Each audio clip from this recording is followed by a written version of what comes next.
Hi students, welcome to Anu educational studies. 6ನೇ ತರಗತಿ ಗಣಿತ ಭಾಗ 1 ಅಧ್ಯಾಯ 1 ಗಣಿತದಲ್ಲಿ ವಿನ್ಯಾಸಗಳು. ಈ ವಿಡಿಯೋದಲ್ಲಿ ನಾವು ಗಣಿತದಲ್ಲಿ ವಿನ್ಯಾಸಗಳು ಪಾಠದ ಪೇಜ್ ನಂಬರ್ 1ರಿಂದ ಪೇಜ್ ನಂಬರ್ 4ರಲ್ಲಿರುವ ಎಲ್ಲ ಪ್ರಶ್ನೆಗಳಿಗೆ ಉತ್ತರಿಸೋಣ.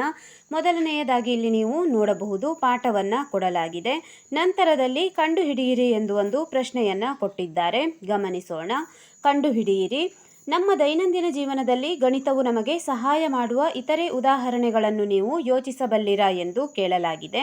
ಈಗ ನಾವು ಉತ್ತರವನ್ನು ಬರೆಯೋಣ. ಇಲ್ಲಿ ನಾವು ದೈನಂದಿನ ಜೀವನದಲ್ಲಿ ಗಣಿತವು ನಮಗೆ ಹೇಗೆ ಸಹಾಯ ಮಾಡಿದೆ ಎಂದು ಬರೆಯಬೇಕು.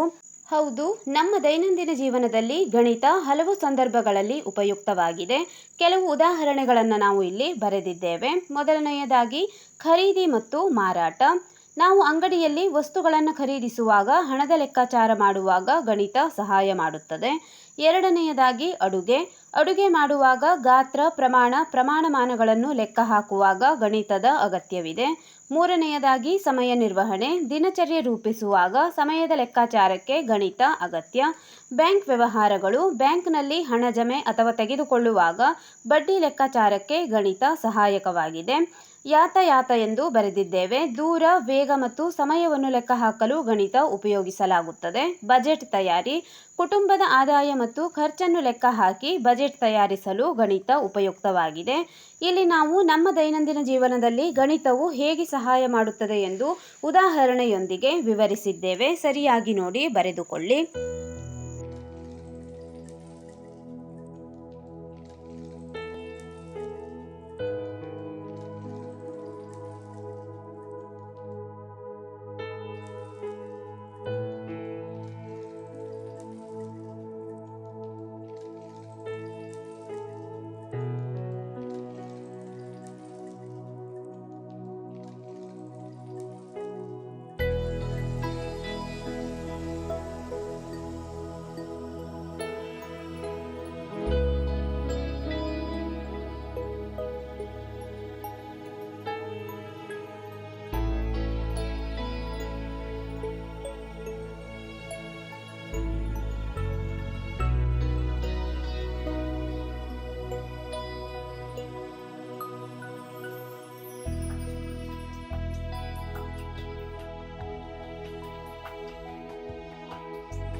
ಪ್ರಶ್ನೆ ನಂಬರ್ 2, ಮನುಕುಲದ ಮನ್ನಣೆಗೆ ಗಣಿತವು ಹೇಗೆ ಸಹಾಯ ಮಾಡಿದೆ?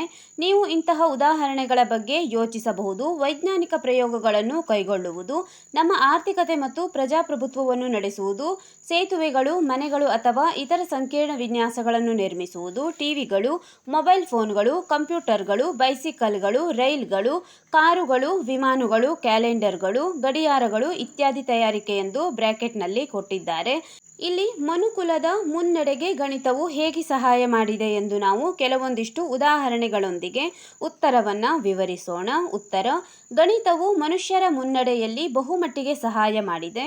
ವೈಜ್ಞಾನಿಕ ಪ್ರಯೋಗಗಳನ್ನು, ಸಂಶೋಧನೆಗಳನ್ನು ಮತ್ತು ಹೊಸ ಆವಿಷ್ಕಾರಗಳನ್ನು ಮಾಡಲು ಗಣಿತವಿಲ್ಲದೆ ಸಾಧ್ಯವಿಲ್ಲ. ಅದು ನಾವು ಬದುಕುತ್ತಿರುವ ವಿಶ್ವದ ಕಾರ್ಯವೈಖರಿಯನ್ನು ಅರ್ಥ ಮಾಡಿಕೊಳ್ಳಲು ಸಹಾಯ ಮಾಡುತ್ತದೆ. ಉದಾಹರಣೆ: ತಂತ್ರಜ್ಞಾನ, ಮಾಹಿತಿ ತಂತ್ರಜ್ಞಾನ ಕ್ಷೇತ್ರಗಳು, ಮನೆ ನಿರ್ಮಾಣ, ಸೇತುವೆಗಳು, ಬಿಳಿಯ ತಂತ್ರಜ್ಞಾನ, television, mobile phone, computer, bicycle, ರೈಲು, ಕಾರುಗಳು, ವಿಮಾನಗಳು, ಉಪಗ್ರಹಗಳು.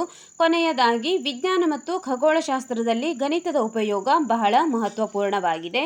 ಇಲ್ಲೂ ಕೂಡ ನಾವು ಉದಾಹರಣೆಯೊಂದಿಗೆ ಪ್ರಶ್ನೆಯನ್ನು ವಿವರಿಸಿದ್ದೇವೆ.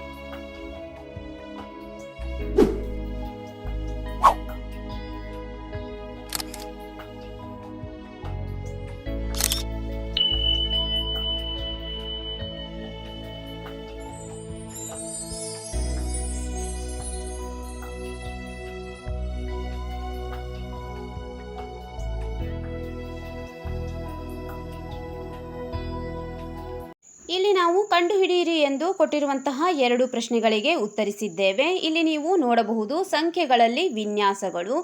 ಇಲ್ಲಿ ಕೋಷ್ಟಕವೊಂದನ್ನು ಗಮನಿಸಿ ಸಂಖ್ಯಾ ಶ್ರೇಣಿಯ ಉದಾಹರಣೆಗಳನ್ನು ಕೊಡಲಾಗಿದೆ. ಈಗ ನಾವು ಸಂಖ್ಯಾ ವಿನ್ಯಾಸದ ಮೇಲೆ ಕೊಟ್ಟಿರುವಂತಹ ಪ್ರಶ್ನೆಗಳಿಗೆ ಉತ್ತರಿಸೋಣ. ಕಂಡುಹಿಡಿಯಿರಿ. ಮೊದಲನೇ ಪ್ರಶ್ನೆ, ಕೋಷ್ಟಕವೊಂದರಲ್ಲಿರುವ ಪ್ರತಿ ಶ್ರೇಣಿಯ ವಿನ್ಯಾಸವನ್ನು ನೀವು ಗುರುತಿಸಬಲ್ಲಿರಾ? ಇಲ್ಲಿ ನೀವು ಈಗ ಮೇಲೆ ಮೊದಲನೆಯದಾಗಿ ಒಂದು ಕೋಷ್ಟಕವನ್ನು ಗಮನಿಸಿದ್ದೀರಿ. ಆ ಕೋಷ್ಟಕದಲ್ಲಿರುವಂತಹ ಪ್ರತಿ ಶ್ರೇಣಿಯ ವಿನ್ಯಾಸವನ್ನು ನಾವು ಗುರುತಿಸಿ ಬರೆಯಬೇಕು. ಬರೆಯೋಣ. ಕೋಷ್ಟಕವೊಂದನ್ನು ಗಮನಿಸಿ ಉದಾಹರಣೆಗಳು ಎಂದು ನಾವು ಬರೆದಿದ್ದೇವೆ. ನೀವು ಫೇರ್ಬುಕ್ನಲ್ಲಿ ಇದನ್ನು ಕೂಡ ಬರೆಯಬೇಕು. ಮೊದಲನೆಯದಾಗಿ 1 1 1 ಎಂದು ಕೊಡಲಾಗಿದೆ. ಇಲ್ಲಿ ಎಲ್ಲ ಸಂಖ್ಯೆಗಳು ಕೂಡ 1 ಆಗಿದೆ. ಎಲ್ಲ 1ಗಳು ಎಂದು ಬರೆಯಿರಿ. ಎರಡನೆಯದಾಗಿ 1 2 3 4 5 6 7 ಇವು ಎಣಿಕೆ ಸಂಖ್ಯೆಗಳಾಗಿದ್ದಾವೆ. ನಂತರದಲ್ಲಿ 1 3 5 7 9 11 13 ಇವು ಬೆಸ ಸಂಖ್ಯೆಗಳು. 2 4 6 8 10 12 14 ಇವು ಸಮ ಸಂಖ್ಯೆಗಳಾಗಿದ್ದಾವೆ. ನಂತರದಲ್ಲಿ 1 3 6 10 15 21 28 ತ್ರಿಕೋನೀಯ ಸಂಖ್ಯೆಗಳು. 1 4 9 16 25 36 49 ವರ್ಗಗಳು. 1 8 27 64 125 216 ಘನ ಸಂಖ್ಯೆಗಳು. 1 2 3 5 8 13 21 ಇವುಗಳನ್ನು ವಿರಹಂಕ ಸಂಖ್ಯೆಗಳು ಎಂದು ಕರೆಯಲಾಗುತ್ತದೆ. 1 2 4 8 16 32 64 ಇವು 2ರ ಘಾತ ಸಂಖ್ಯೆಗಳಾಗಿದ್ದಾವೆ. ಕೊನೆಯದಾಗಿ 3ರ ಘಾತ ಸಂಖ್ಯೆಗಳು 1 3 9 27 81 243 729. ಈಗ ನಾವು ವಿನ್ಯಾಸವನ್ನು ಗುರುತಿಸಿ ಬರೆಯೋಣ. ಇಲ್ಲಿ ಒಂದೊಂದಾಗಿ ನಾವು ಅದೇ ಕೋಷ್ಟಕದಲ್ಲಿರುವ ಮಾಹಿತಿಯನ್ನು ಬರೆದಿದ್ದೇವೆ. ಉತ್ತರದಲ್ಲಿ ಗಮನಿಸಿ. ಉತ್ತರ ಎಲ್ಲ 1ಗಳು ವಿನ್ಯಾಸ ಪ್ರತಿಯೊಂದು ಸಂಖ್ಯೆ 1 ಅಂದರೆ ಇಲ್ಲಿ ಪ್ರತಿಯೆಲ್ಲ ಸಂಖ್ಯೆಯೂ ಕೂಡ 1 ಆಗಿದೆ. ಎಣಿಕೆ ಸಂಖ್ಯೆಗಳು. ಎಣಿಕೆ ಸಂಖ್ಯೆಗಳನ್ನು ನೀವು ಕೋಷ್ಟಕದಲ್ಲಿ ಎರಡನೆಯದಾಗಿ ನೋಡಿದ್ದೀರಿ. ವಿನ್ಯಾಸ ಪ್ರತಿ ಬಾರಿ 1ರ ಹೆಚ್ಚಳ ಅಂದರೆ 1 2 3 4 1ಕ್ಕೆ 1ನ್ನು ಕೂಡಿಸಿದಾಗ 2 ಬಂದಿದೆ. 2ಕ್ಕೆ 1ನ್ನು ಕೂಡಿಸಿದಾಗ 3 ಈ ರೀತಿಯಾಗಿ ಪ್ರತಿ ಬಾರಿಯೂ ಕೂಡ 1ನ್ನು ಹೆಚ್ಚಿಗೆ ಮಾಡಲಾಗುತ್ತಿದೆ. ಬೆಸ ಸಂಖ್ಯೆಗಳು. ವಿನ್ಯಾಸ ಪ್ರತಿ 2ರ ಹೆಚ್ಚಳ. ಇಲ್ಲಿ ಬೆಸ ಸಂಖ್ಯೆಗಳನ್ನು ಗಮನಿಸಿ. 1 3 5 ಈ ರೀತಿಯ ಸಂಖ್ಯೆಗಳು ಬೆಸ ಸಂಖ್ಯೆಗಳಾಗಿದ್ದಾವೆ. 1ಕ್ಕೆ 2ನ್ನು ಸೇರಿಸಿದಾಗ 3 ಬರುತ್ತದೆ ಮತ್ತು 3ಕ್ಕೆ 2ನ್ನು ಸೇರಿಸಿದಾಗ 5. ಆದ್ದರಿಂದ ಇಲ್ಲಿ ಪ್ರತಿ ಬಾರಿ 2ರ ಹೆಚ್ಚಳ. 2ನ್ನು ಕೂಡಿಸಿದಾಗ ನಾವು ಬೆಸ ಸಂಖ್ಯೆಗಳನ್ನು ಪಡೆಯುತ್ತಿದ್ದೇವೆ. ಸಮ ಸಂಖ್ಯೆಗಳು. ವಿನ್ಯಾಸ ಪ್ರತಿ 2ರ ಹೆಚ್ಚಳ. ಇಲ್ಲೂ ಕೂಡ ನೀವು ನೋಡಬಹುದು ಸಮ ಸಂಖ್ಯೆಗಳು 2 4 6 8. 2ಕ್ಕೆ 2ನ್ನು ಕೂಡಿಸಿದಾಗ 4 ಬರುತ್ತದೆ. 4ಕ್ಕೆ 2ನ್ನು ಕೂಡಿಸಿದಾಗ 6. ಆದ್ದರಿಂದ ಇಲ್ಲೂ ಕೂಡ ಪ್ರತಿ ಬಾರಿ 2ನ್ನು ನಾವು ಕೂಡಿಸಿ 2ರ ಹೆಚ್ಚಳ ಎಂದು ವಿನ್ಯಾಸವನ್ನು ಬರೆದಿದ್ದೇವೆ. ತ್ರಿಕೋನೀಯ ಸಂಖ್ಯೆಗಳು. ವಿನ್ಯಾಸ ಮೊದಲನೇ ಸಂಖ್ಯೆ 1 ನಂತರ 1 3 4 ಸೇರಿಸಿ ಹೋಗುವುದು. ಇಲ್ಲಿ ನಾವು ಮೊದಲನೇ ಸಂಖ್ಯೆಗೆ 1ನ್ನು ಸೇರಿಸಬೇಕು. ನಂತರ ಎರಡನೇ ಸಂಖ್ಯೆಗೆ 2ನ್ನು ಕೂಡಿಸಿ, ಮೂರನೇ ಸಂಖ್ಯೆಗೆ 3 ಮತ್ತು ನಾಲ್ಕನೇ ಸಂಖ್ಯೆಗೆ 4ನ್ನು ಕೂಡಿಸಬೇಕಾಗಿದೆ. ವರ್ಗಗಳು. ವಿನ್ಯಾಸ ಕ್ರಮವಾಗಿ ಇಲ್ಲಿ ನೀವು 1ರ ಸ್ಕ್ವೇರ್ 2ರ ಸ್ಕ್ವೇರ್ 3ರ ಸ್ಕ್ವೇರ್ ಎಂದು ಬರೆದಿದ್ದೀರಿ. ವರ್ಗಗಳು ಎಂದರೆ 1ರ ಸ್ಕ್ವೇರ್ 1, 2ರ ಸ್ಕ್ವೇರ್ ಎಂದರೆ 4, 3ರ ಸ್ಕ್ವೇರ್ ಎಂದರೆ 9, 1 4 9 ಇವು ವರ್ಗ ಸಂಖ್ಯೆಗಳು. ಘನ ಸಂಖ್ಯೆಗಳು 1ರ ಕ್ಯೂಬ್ 2ರ ಕ್ಯೂಬ್ 3ರ ಕ್ಯೂಬ್ ಎಂದು ಬರೆದಿದ್ದೇವೆ. 1ರ ಕ್ಯೂಬ್ ಎಂದರೆ 1ನ್ನು 3 ಬಾರಿ ಗುಣಿಸಿದಾಗ 1 ಬರುತ್ತದೆ. 2ರ ಕ್ಯೂಬ್ ಎಂದರೆ 2ನ್ನು 3 ಬಾರಿ ಗುಣಿಸಿದಾಗ 8 ಬರುತ್ತದೆ. 3ರ ಕ್ಯೂಬ್ ಎಂದರೆ 3ನ್ನು ನಾವು 3 ಬಾರಿ ಗುಣಿಸಿದಾಗ 27ನ್ನು ಪಡೆಯುತ್ತೇವೆ. 1 9 27 ಇವು ಘನ ಸಂಖ್ಯೆಗಳಾಗುತ್ತವೆ.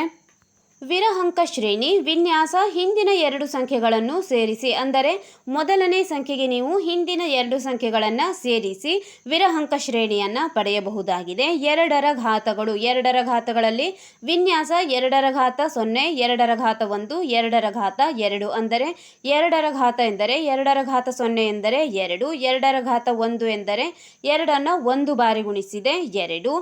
ಇಲ್ಲಿ 2ರ ಘಾತ 2 ಎಂದರೆ 2 2 4, 2ರ ಘಾತ 0 ಎಂದರೆ ಇಲ್ಲಿ 2ನ್ನು ಗುಣಿಸಲಾಗಿಲ್ಲ, ಆದ್ದರಿಂದ 2ಕ್ಕೆ ಯಾವುದೇ ಬೆಲೆ ಇಲ್ಲ. 0 2, 4 ಈ ರೀತಿಯಾಗಿ 2ರ ಘಾತ ಸಂಖ್ಯೆಗಳ ವಿನ್ಯಾಸ ಬರುತ್ತದೆ. 3ರ ಘಾತ ಸಂಖ್ಯೆಗಳಲ್ಲಿ 3ರ ಘಾತ 0, 3ರ ಘಾತ 1, 3ರ ಘಾತ 2 ಈ ರೀತಿಯಾಗಿ 1, 2, 3 ಈ ರೀತಿಯಾಗಿ ಕೊಡಲಾಗಿದೆ. 3ರ ಘಾತ 0 ಎಂದರೆ 3ಅನ್ನು ಗುಣಿಸಲಾಗಿಲ್ಲ, ಆದ್ದರಿಂದ ಯಾವುದೇ ಬೆಲೆ ಇಲ್ಲ 0. 3ರ ಘಾತ 1 ಎಂದರೆ 3ಅನ್ನು 1 ಬಾರಿ ಗುಣಿಸಲಾಗಿದೆ 3.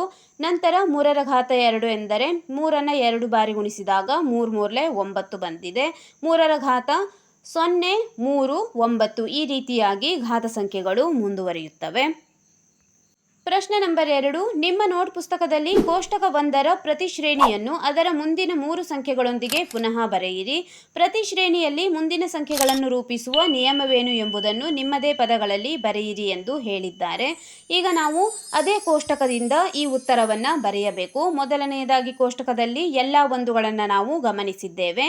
ಎಲ್ಲ ಒಂದುಗಳು ಇಲ್ಲಿ 1ಅನ್ನು ಬರೆಯಿರಿ. ನಂತರ ಮುಂದಿನ 3 ಪದಗಳು ಕೂಡ ಎಲ್ಲ 1 ಆಗಿರುವುದರಿಂದ ನಾವು ಇಲ್ಲಿ ಕೆಂಪು ಬಣ್ಣದಿಂದ ತೋರಿಸಿದ್ದೇವೆ, ನೀವು ನೋಡಿಕೊಳ್ಳಬಹುದು. ಮುಂದಿನ 3 ಸಂಖ್ಯೆಗಳನ್ನು ಕೂಡ 1 1 1 ಎಂದು ಬರೆದುಕೊಳ್ಳಿ.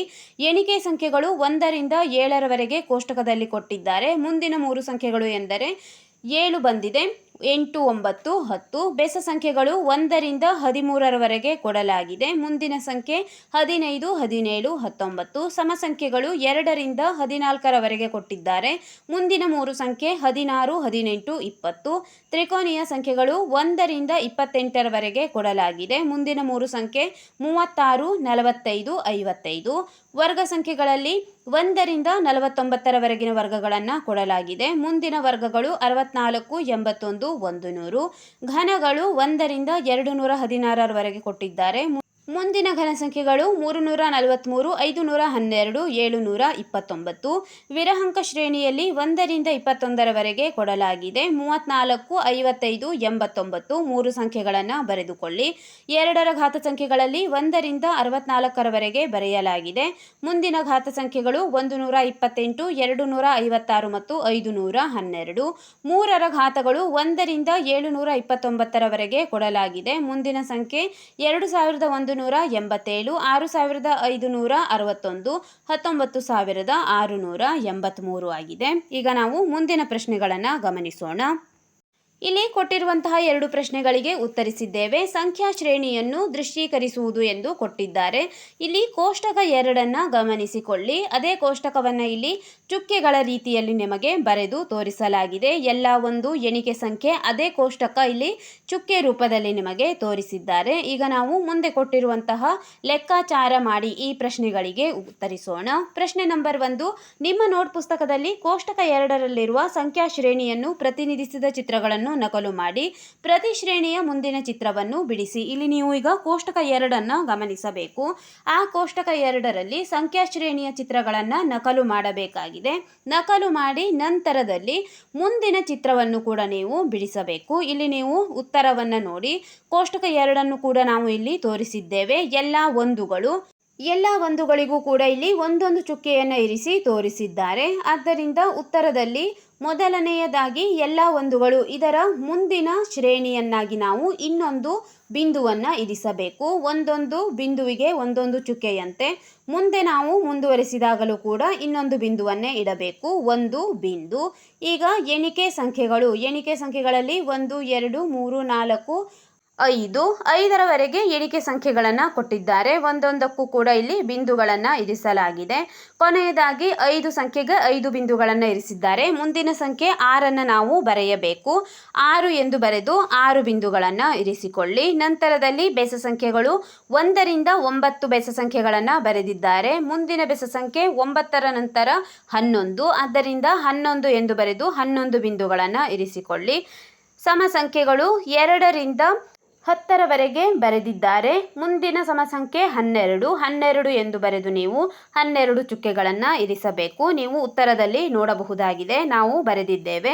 ನೀವು ಫೇರ್ಬುಕ್ನಲ್ಲಿ ಬಿಡಿಸುವಾಗ ಕೋಷ್ಟಕದ ಚಿತ್ರವನ್ನು ಬಿಡಿಸಿ ನಂತರ ಉತ್ತರವನ್ನು ಆ ಕೋಷ್ಟಕದ ಮುಂದೆಯೇ ಬರೆದುಕೊಳ್ಳಿ. ನಂತರ ನೀವು ಇಲ್ಲಿ ತ್ರಿಕೋನೀಯ ಸಂಖ್ಯೆಗಳನ್ನು ನೋಡಬಹುದಾಗಿದೆ. ತ್ರಿಕೋನೀಯ ಸಂಖ್ಯೆಗಳು 1, 3, 9 ಈ ರೀತಿಯಾಗಿ ಕೊಟ್ಟಿದ್ದಾರೆ. ಮುಂದಿನ ತ್ರಿಕೋನೀಯ ಸಂಖ್ಯೆಯನ್ನು ನೀವು ಕಂಡುಹಿಡಿಯಿರಿ ಪ್ರಶ್ನೆಯಲ್ಲಿ ನಾವು ಉತ್ತರದಲ್ಲಿ ಬರೆದಿದ್ದೇವೆ, ನೀವು ನೋಡಿಕೊಳ್ಳಬಹುದು. ಮುಂದಿನ 3 ಸಂಖ್ಯೆಗಳನ್ನು ಬರೆಯಲು ಹೇಳಲಾಗಿತ್ತು. ಅದರಲ್ಲಿ ನಾವು ತ್ರಿಕೋನೀಯ ಸಂಖ್ಯೆಗಳಲ್ಲಿ ಮುಂದಿನ 3 ಸಂಖ್ಯೆಗಳನ್ನು, ವರ್ಗಗಳು, ಘನಗಳು ಈ ರೀತಿಯ 3 ಸಂಖ್ಯೆಗಳನ್ನು ಕೂಡ ಬರೆದಿದ್ದೇವೆ. ಅಲ್ಲಿ ಯಾವ ಸಂಖ್ಯೆ ಬಂದಿದೆಯೋ ಆ ಸಂಖ್ಯೆಯನ್ನು ಬರೆದು ಆ ಸಂಖ್ಯೆಯಷ್ಟು ನೀವು ಚುಕ್ಕೆಗಳನ್ನು ಇರಿಸಬೇಕಾಗಿದೆ. ಪ್ರಶ್ನೆ ನಂಬರ್ 2, 1, 3, 6, 10, 15ಗಳನ್ನು ತ್ರಿಕೋನೀಯ ಸಂಖ್ಯೆಗಳು ಎಂದು ಏಕೆ ಕರೆಯುವರು ಎಂದು ಕೇಳಿದ್ದಾರೆ. ಉತ್ತರ ಬರೆಯೋಣ. ಉತ್ತರ ತ್ರಿಕೋನೀಯ ಸಂಖ್ಯೆಗಳು, ಇಲ್ಲಿ ಬ್ರಾಕೆಟ್ನಲ್ಲಿ ನಾವು ಟ್ರಯಾಂಗ್ಯುಲರ್ ನಂಬರ್ಸ್ ಎಂದು ಬರೆದಿದ್ದೇವೆ. ತ್ರಿಕೋನೀಯ ಸಂಖ್ಯೆಗಳು ಎಂದರೆ ಸಂಖ್ಯೆಗಳ ಒಂದು ಶ್ರೇಣಿ. ಇದರಲ್ಲಿ ಸಂಖ್ಯೆಗಳನ್ನು 3 ಬದಿಯ ತ್ರಿಕೋನದ ಆಕಾರದಲ್ಲಿ ಸರಿಹೊಂದಿಸಬಹುದಾಗಿದೆ. ಈ ಸಂಖ್ಯೆಗಳು ಈ ಕೆಳಗಿನ ವಿಧಾನದಲ್ಲಿ ಲಭ್ಯವಾಗುತ್ತವೆ. ಪ್ರತಿ ಸಂಖ್ಯೆಯು ತನ್ನ ಹಿಂದಿನ ಎಲ್ಲ ಸ್ವಾಭಾವಿಕ ಸಂಖ್ಯೆಗಳ ಮೊತ್ತವಾಗಿರುತ್ತದೆ. ಇಲ್ಲಿ ನಾವು ಉದಾಹರಣೆಯನ್ನು ತೋರಿಸಿದ್ದೇವೆ, ನೋಡಿಕೊಳ್ಳಿ. ಮೊದಲನೆಯದಾಗಿ 1, 1ಕ್ಕೆ 2 ಸೇರಿಸಿದ್ದೇವೆ. 1 + 2 3 ಬಂದಿದೆ. 1 2 3, 1 + 2 + 3 ಈ ರೀತಿಯಾಗಿ ಸೇರಿಸಿದಾಗ 6 ಬರುತ್ತದೆ. 1 + 2 + 3 + 4 = 10.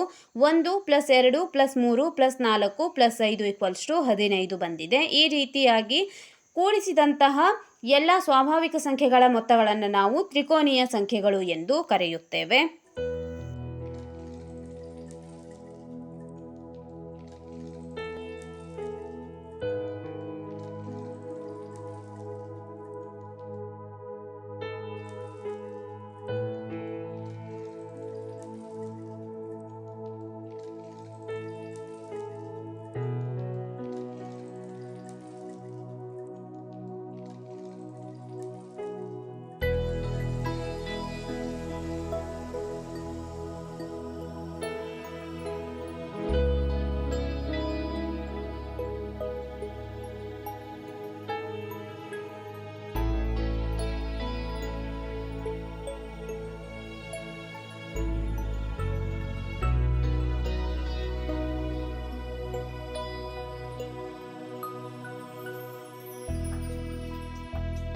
ಒಂದು 4, 9, 16, 25 ಇವುಗಳನ್ನು ವರ್ಗ ಸಂಖ್ಯೆಗಳು ಅಥವಾ ವರ್ಗಗಳು ಎಂದು ಏಕೆ ಕರೆಯುತ್ತಾರೆ ಎಂದು ಕೇಳಿದ್ದಾರೆ. ಉತ್ತರ ವರ್ಗ ಸಂಖ್ಯೆಗಳು ಸ್ಕ್ವೇರ್ ನಂಬರ್ಸ್ ಎಂದರೆ ಯಾವುದೇ ಸ್ವಾಭಾವಿಕ ಸಂಖ್ಯೆಯ ಚತುರ್ಭುಜ ರೂಪ. ಒಂದು ಸಂಖ್ಯೆಯನ್ನು ಅದೇ ಸಂಖ್ಯೆಯಿಂದ ಗುಣಿಸಿದಾಗ ಬರುವ ಫಲಿತಾಂಶವಾಗಿದೆ. ಉದಾಹರಣೆಯನ್ನು ನೋಡಿ. 1ರ ಸ್ಕ್ವೇರ್ ಎಂದರೆ 1 ಅಂದರೆ 1ರ ಸ್ಕ್ವೇರ್ = 1, 2ರ ಸ್ಕ್ವೇರ್ = 4, 3ರ ಸ್ಕ್ವೇರ್ = 9, 4ರ ಸ್ಕ್ವೇರ್ = 16 ಮತ್ತು 5ರ ಸ್ಕ್ವೇರ್ = 25 ಎಂದು ಬಂದಿದೆ. ಅಂದರೆ ಇಲ್ಲಿರುವಂತಹ ಪ್ರತಿ ಸಂಖ್ಯೆಯನ್ನು ನಾವು ಅದೇ ಸಂಖ್ಯೆಯಿಂದ ಗುಣಿಸಿದಾಗ ವರ್ಗ ಸಂಖ್ಯೆಗಳನ್ನು ಪಡೆಯಬಹುದಾಗಿದೆ. 1ರಿಂದ 1ನ್ನು ಗುಣಿಸಿದಾಗ 1, 2ನ್ನು 2ರಿಂದ ಗುಣಿಸಿದಾಗ 2 2 4 ಬರುತ್ತದೆ. ಇಲ್ಲಿ 3ನ್ನು 3ರಿಂದ ಗುಣಿಸಿದಾಗ 9, 4ನ್ನು 4ರಿಂದ ಗುಣಿಸಿದಾಗ 16 ಮತ್ತು 5ನ್ನು 5ರಿಂದ ಗುಣಿಸಿದಾಗ 25 ಬರುತ್ತದೆ. ಈ ರೀತಿಯ ಸಂಖ್ಯೆಗಳನ್ನು ನಾವು ವರ್ಗ ಸಂಖ್ಯೆಗಳು ಎಂದು ಕರೆಯುತ್ತೇವೆ. ಪ್ರಶ್ನೆ ನಂಬರ್ 3, 36 ತ್ರಿಕೋನೀಯ ಸಂಖ್ಯೆ ಮತ್ತು ವರ್ಗ ಸಂಖ್ಯೆ 2 ಆಗಿರುವುದನ್ನು ನೀವು ಗಮನಿಸಿದ್ದೀರಿ. ಅಂದರೆ 36 ಚುಕ್ಕೆಗಳನ್ನು ತ್ರಿಭುಜ ಮತ್ತು ಚೌಕದಂತೆ ನಿಖರವಾಗಿ ಜೋಡಿಸಬಹುದು. ಇದನ್ನು ವಿವರಿಸುವ ಚಿತ್ರಗಳನ್ನು ನಿಮ್ಮ ನೋಟ್ ಪುಸ್ತಕದಲ್ಲಿ ಬಿಡಿಸಿ.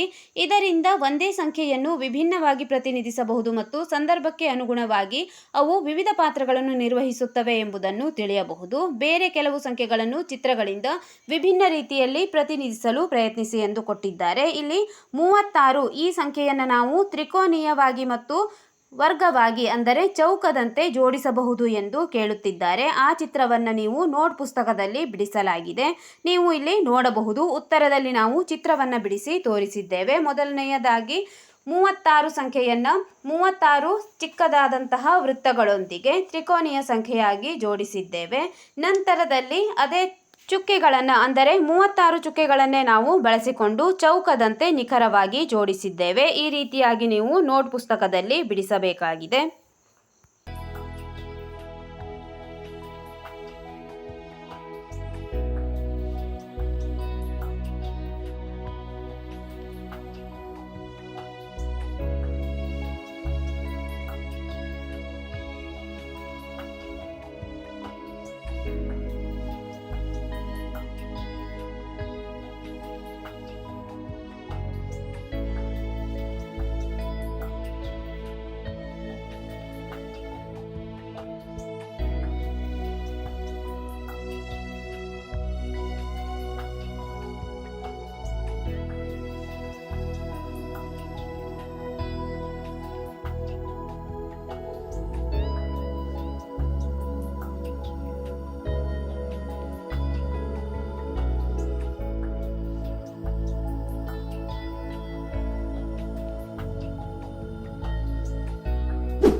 ಪ್ರಶ್ನೆ ನಂಬರ್ 4, ಮುಂದಿನ ಸಂಖ್ಯೆಗಳ ಶ್ರೇಣಿಯನ್ನು ನೀವು ಏನೆಂದು ಕರೆಯುತ್ತೀರಿ? ಇಲ್ಲಿ 4 ಶ್ರೇಣಿಯನ್ನು ಕೊಟ್ಟಿದ್ದಾರೆ. ಅಂದರೆ 1, 7, 19, 37.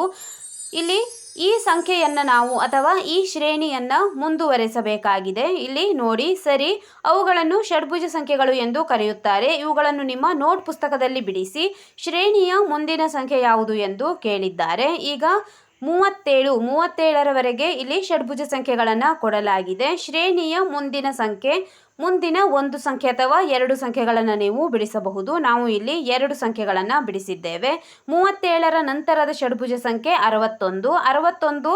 ಚಿಕ್ಕದಾದಂತಹ ಚುಕ್ಕೆಗಳನ್ನು ನೀವು ಈ ರೀತಿಯಾಗಿ ಷಡ್ಭುಜ ಸಂಖ್ಯೆಯಾಗಿ ಇಲ್ಲಿ ಬಿಡಿಸಿ ತೋರಿಸಬೇಕು. ನಂತರದ ಸಂಖ್ಯೆ 91 ಬಂದಿದೆ. ಇಲ್ಲಿ ನೀವು 61ಅನ್ನಷ್ಟೇ ಬಿಡಿಸಿದರೆ ಸಾಕು. ಶ್ರೇಣಿಯ ಮುಂದಿನ ಸಂಖ್ಯೆ 61 ಎಂದು ಬರೆದು ಇಲ್ಲಿ ಕೊಟ್ಟಿರುವಂತಹ ಚಿತ್ರವನ್ನು ನೀವು ಪುಸ್ತಕದಲ್ಲಿ ನಕಲು ಮಾಡಿಕೊಳ್ಳಿ.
ಪ್ರಶ್ನೆ ನಂಬರ್ 5, 2ರ ಘಾತ 3ರ ಘಾತಗಳ ಶ್ರೇಣಿಗಳನ್ನು ದೃಶ್ಯೀಕರಿಸುವ ಚಿತ್ರಾತ್ಮಕ ವಿಧಾನಗಳ ಬಗ್ಗೆ ನೀವು ಯೋಚಿಸಬಲ್ಲಿರಾ?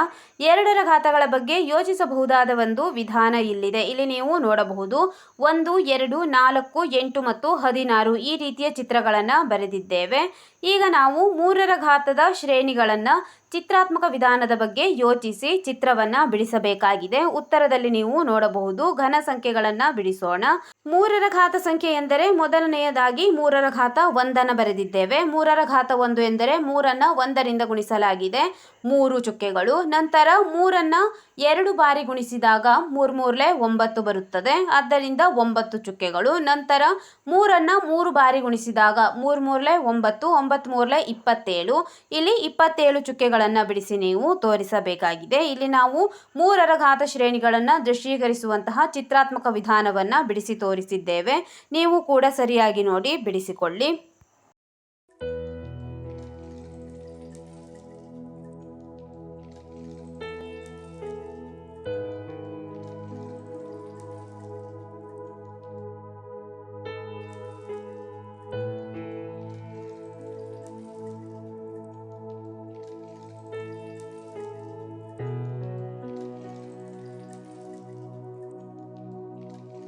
ಇಲ್ಲಿ ಪೇಜ್ ನಂಬರ್ 4ರಲ್ಲಿ ಲೆಕ್ಕಾಚಾರ ಮಾಡಿ ಎಂದು ಕೊಟ್ಟಿರುವಂತಹ 5 ಪ್ರಶ್ನೆಗಳನ್ನು ನಾವು ಈಗ ಉತ್ತರ ಬಿಡಿಸಿ ತೋರಿಸಿದ್ದೇವೆ.